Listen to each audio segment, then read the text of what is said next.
I'm Claire Brennan, and I'm a historian.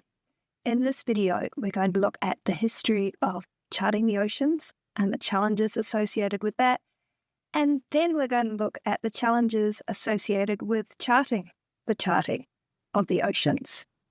Here's the plan, and it's an ambitious plan.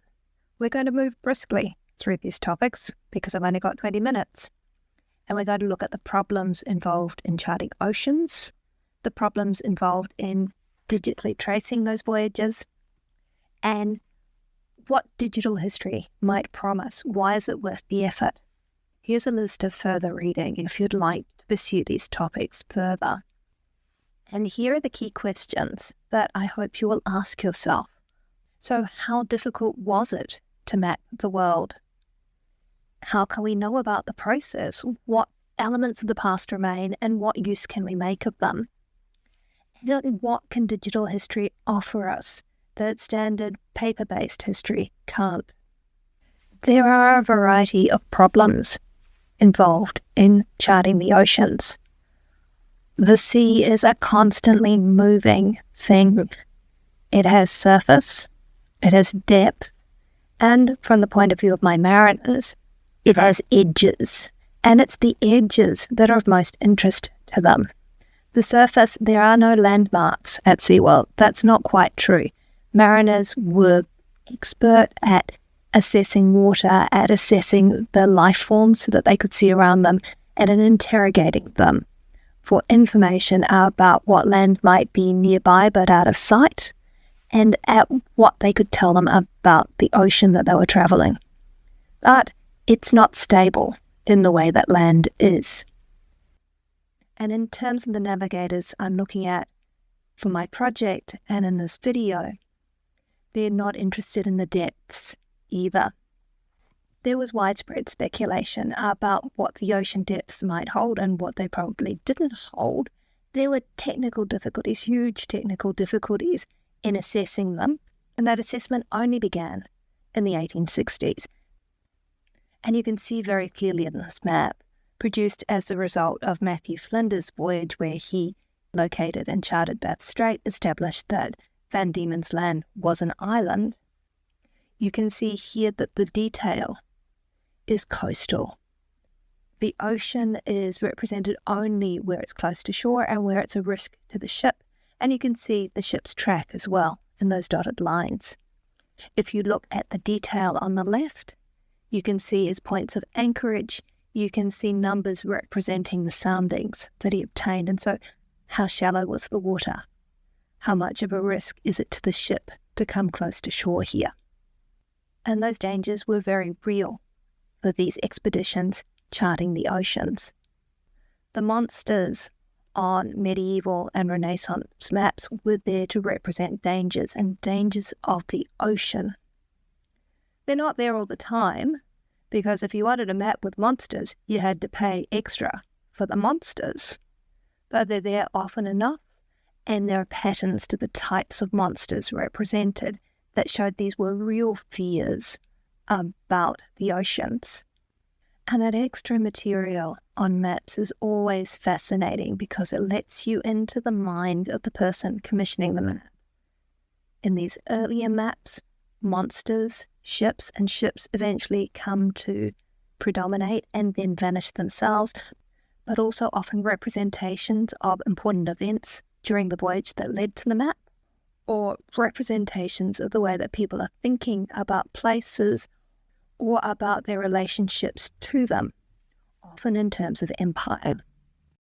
Now, Rowan demanded that I include monsters in this material, and so this map is Peak Monster. It's a map of the waters around Scandinavia, dating from 1539. And looking at the monsters reveals a whole lot of information and misinformation about the ocean, as well as this concern about the dangers.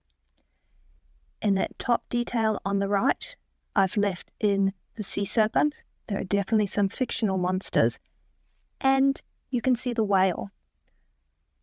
The next step down, you can see further detail of the whale because it is fascinating. Fascinating that that's how the whale is represented. fascinating that this particular whale has been mistaken for an island. You can see that the ship is anchored, and you can see two men on the whale's back lighting a fire and cooking. Identifying that as a whale also makes the other monsters easier to interpret. All the monsters with those two little snorkely bits on their head are actually meant to be whales. These are real dangers to ships. That final detail on the right, if you look hard, you can see there's a person held in the claw of that particular monster. And the accompanying written material makes it clear that that monster is an octopus. But it's not just the dangers of the ocean, dangers including coastline and shallows. It's not just those dangers that makes mapping the oceans in the period up until fairly close to the present quite difficult. One of the really big issues my people face in making their maps is that they don't really know where they are. They can't calculate longitude with any great accuracy. The diagram shows you what I mean when I talk about latitude and longitude. And latitude is fairly easy. I wouldn't like to do it, but it's fairly easy to calculate. If you take the angle of the sun at noon above the horizon, you look to your tables, you can calculate it. And my explorers, my navigators, are adept at this. They know how far north or south they are. They know when they're crossing the equator. What they can't know is how far east or west, how far they've travelled around the world, because longitude is much harder to calculate. And longitude is something that human beings impose on the world. In the present, we use Greenwich as the prime meridian, which means we all agree that that's the 0 point when we're calculating longitude. Managing my maps is a bit more difficult because the decision to make Greenwich the prime meridian wasn't taken until 1883, meaning that non-British navigators tended to use different locations as their prime meridian. For the French navigators, their prime meridian ran through Paris, and longitude is flexible enough that that kind of makes sense. Navigators in the past wanted to know where they were. It helped with their map making, it helped with getting to where they wanted to go next. And navigators constantly assessed how far they thought they'd travelled. They guessed at where they were, how far they'd gone east or west. By my period, the late 18th century, there are also two established methods for calculating it. Some navigators tried to calculate their longitude using astronomical observations. Alternatively, they could try and maintain a timekeeper, and a timekeeper would allow them to know when it was noon at Greenwich, and so see how different their noon time was and how far around the planet they'd come as a result. But neither of these methods was particularly accurate. Observing astronomical events depended on there being astronomical events to observe, and calculating longitude from those required exactitude in complex calculations. Maintaining a timekeeper might seem simpler, but despite Darvas-Sobel's claims, accurate chronometers were not developed in the late 18th century. They were not available throughout the 19th century.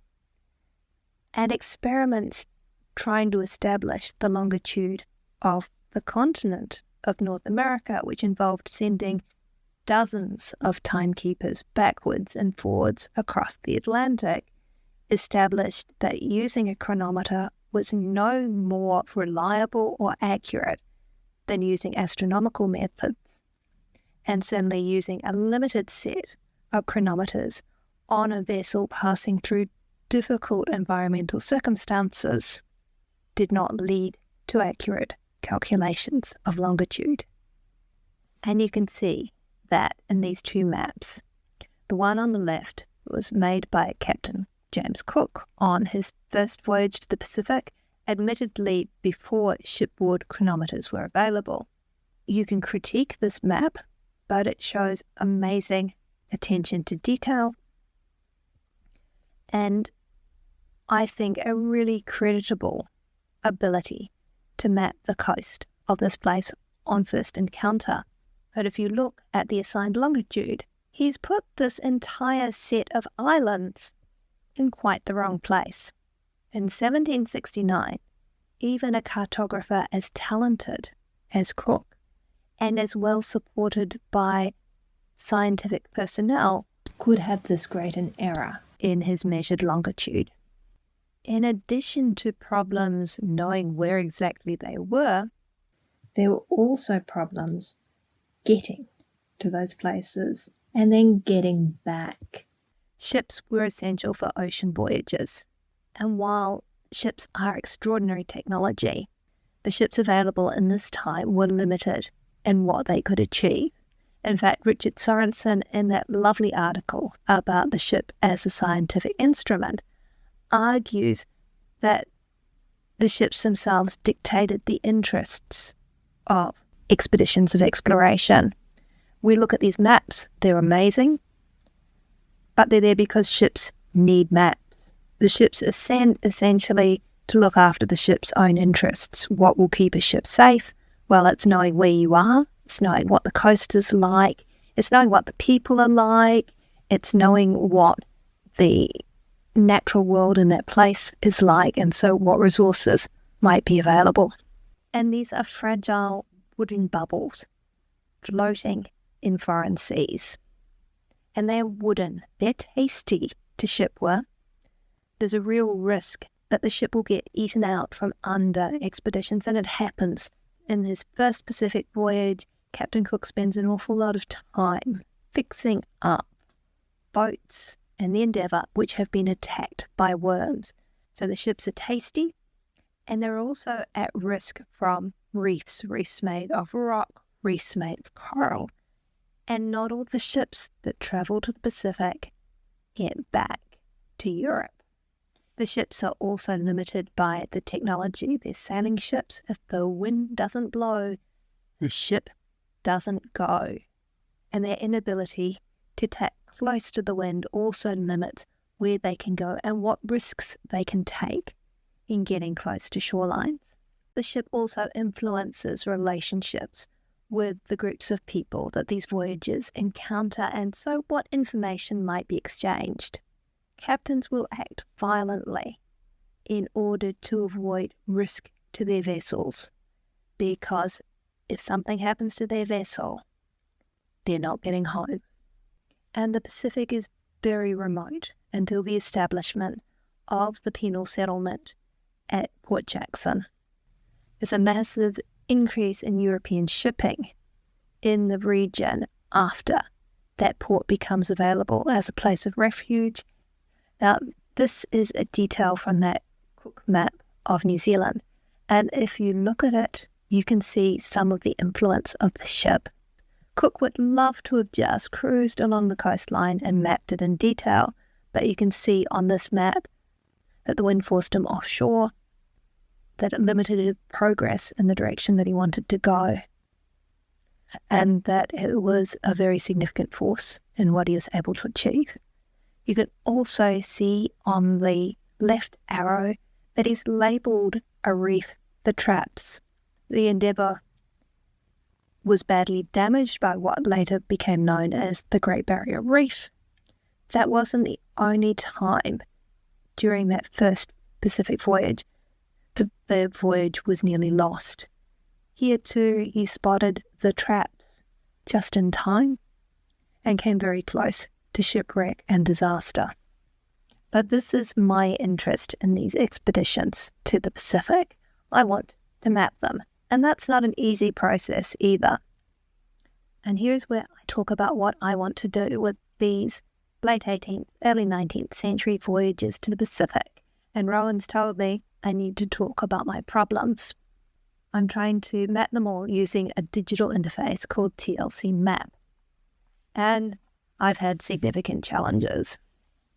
The first challenge I've had to face is locating voyage accounts and voyage maps. And I'll talk more about that in a moment. I've also had to be careful with my definitions. What voyages am I interested in? Because I can't map all of them. Then what am I interested in about them? Can I standardize that metadata? And which pieces of metadata inform my project? I'm interested in who was there, what their expertise was, what they might have been doing, how much room they had to bring stuff back to Europe. And locating that data for each of these voyages is not as easy as you would think. Then, digitally mapping them, I have to produce a data set of where they were, when. Since they don't actually know where they were, hence to the difficulty of calculating longitude, I'm doing it by place name. And some of the authors are better at telling me where they were, when they arrived, and when they left than others.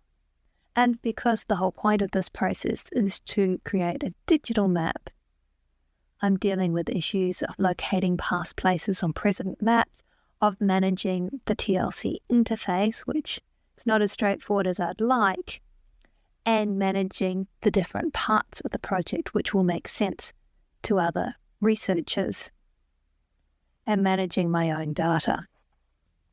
Managing a large digital history project requires spreadsheets, and it requires logical file structures. Take note, locating the voyage accounts has been an interesting project, and it leads to something I'd love to talk about at length, which is the rise of digitization, what it means for us located in a regional area, how amazing it is that we can reach into libraries and archives and other repositories around the world and view items from our desktops here rather than needing to travel to London or Paris or Washington. And we are very lucky. This has changed within my lifetime. But these things are threatened. They're threatened by funding cuts, by web crawlers powering AI, and by hackers. And as a result of those threats, you may have noticed things slowing down on the internet, library access slowing down because libraries are having to defend themselves against AI crawlers and against hackers. Because of these things, I'm really afraid that the peak of open access to historical materials has passed. I can see some things that I was able to access a year ago falling behind paywalls or simply not being available online anymore. I don't want to be too pessimistic because the GLAM institutions, the galleries, libraries, archives, and museums are doing amazing work, and there are treasure troves available online for us to access from our location in tropical North Queensland. But at the same time, it's necessary to be aware of the challenges to open access so that we can act to defend it.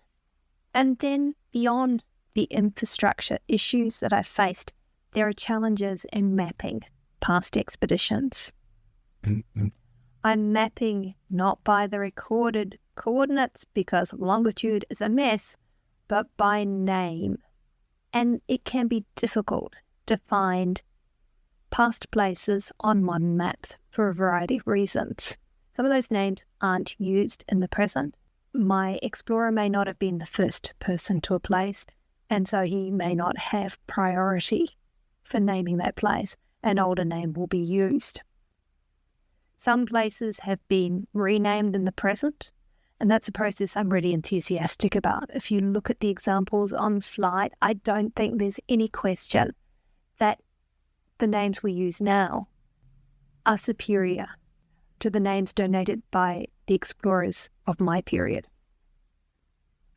Even more interesting is the way in which places in the past might not still exist. There are natural processes such as erosion and seismic upheaval which can significantly change coastlines. And there are also human processes such as mining and land reclamation, which can remove land or place it where there used to be water. And some places never existed but still appear in voyage accounts. And here are a couple of images of what used to be Coal Island in the region that's now Newcastle. You can see in the earlier image there's actually an island. On the later image, if you look hard, you can see the causeway running out to it. The land has been changed, so land has been taken from what was the mainland to build the causeway, and that is no longer called Coal Island because it's no longer an island. Now it's Nobby's Head. And mapping by name is also difficult because names don't necessarily stick. Here's one of the maps produced by the Baudin expedition, which was operating at the same time as Flinders' close circumnavigation of the Australian continent. Flinders' name stuck because Britain managed Australia. Baudin's names did not, but they're what are in the journals and what are on the maps. Actually, those are Perron's, because Baudin died before the end of his voyage. His second-in-command, Perron, took over the voyage records and he changed everything.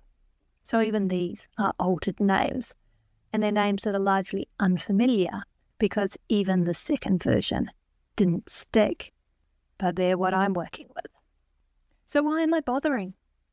I'm bothering because I want to know what happens when you can layer scientific voyages on top of each other, and you can't do that with paper maps, or not easily. You also can't look at a map in its global context and then zoom straight down to a particular port and see what's happening in the way that I can with my digital map.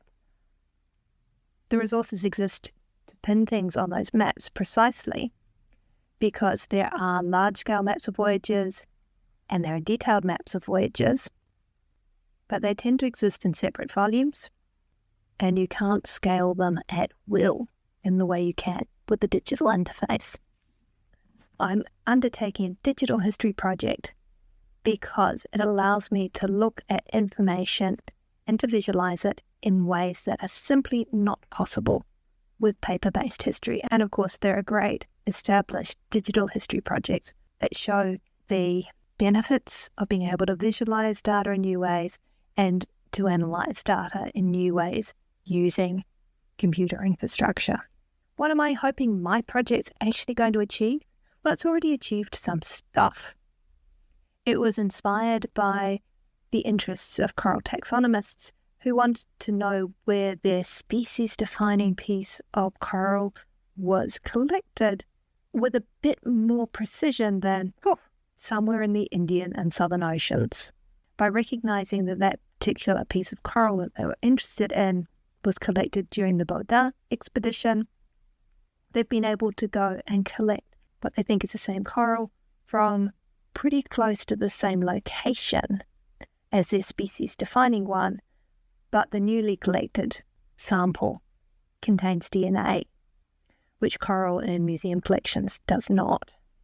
I'm also using expeditions to the Pacific to help me assess past environments and change in past environments. I have a chapter coming out about environmental change in Tahiti in the late 18th century, and I'm looking to explore acclimatization efforts in Tasmania in the same period using this tool.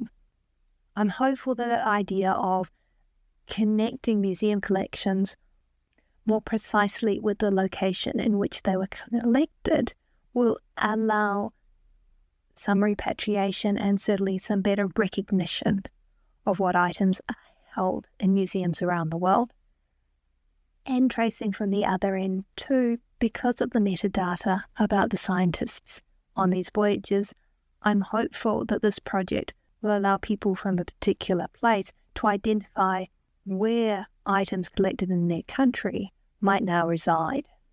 And I'm hopeful that people will surprise me, that having built expeditions to the Pacific, other scholars will find ways to use the material I've presented in new ways, that my problem will help them solve their problems.